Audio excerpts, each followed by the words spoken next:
welcome to Tabocha's Bisong's channel. And you can see right now we are going to be talking on chemistry and precisely physical chemistry. Talking on physical chemistry and on the topic gas laws. We'll be working on gas laws, as you can see.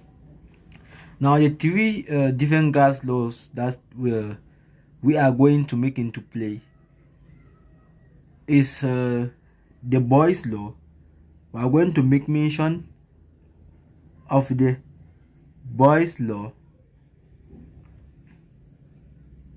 We are going to make mention of the Boyle's law. After the Boyle's law, we'll make mention of the Charles law.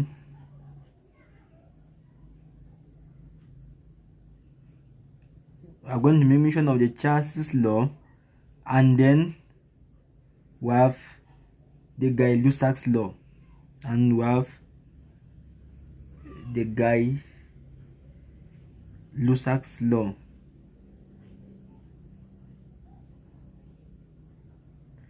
We have the Gay-Lussac's law.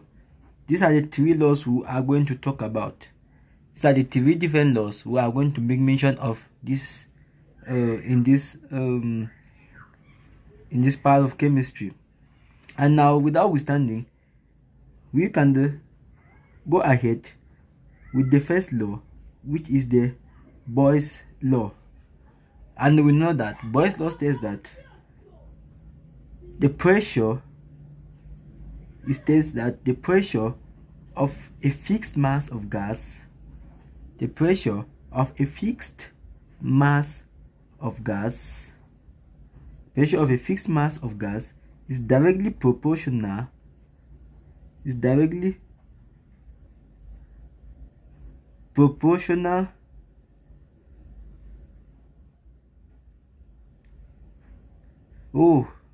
the pressure of a fixed mass of gas is inversely proportional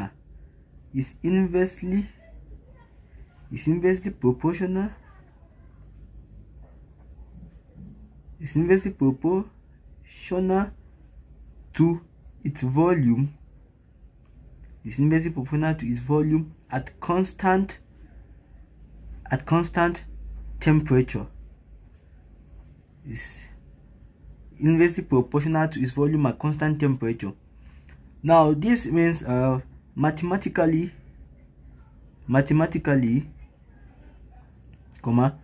it implies that pressure P is directly proportional to 1 over the volume V. This means pressure inversely proportional to the volume. And introducing an equal sign, it will imply that pressure P is equals to the proportionally constant K all over the volume V. And making K the subject of the formula, it will imply that the pressure P times the volume V should be equals to the constant K. Now we see that the pressure will always be inversely proportional to the volume, and the product of the pressure times the volume will always give you the proportionally constant K. This means that we can still have the same gas, since the mass of the gas must be constant. It is fixed. The mass is fixed. It is not changing.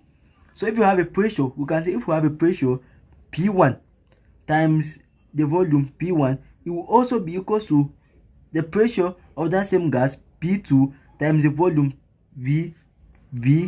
You see, because since pressure over volume is always equal to a constant, you can see that P1 times V1 is also the same constant K, and P2 times V2 is still that same constant K.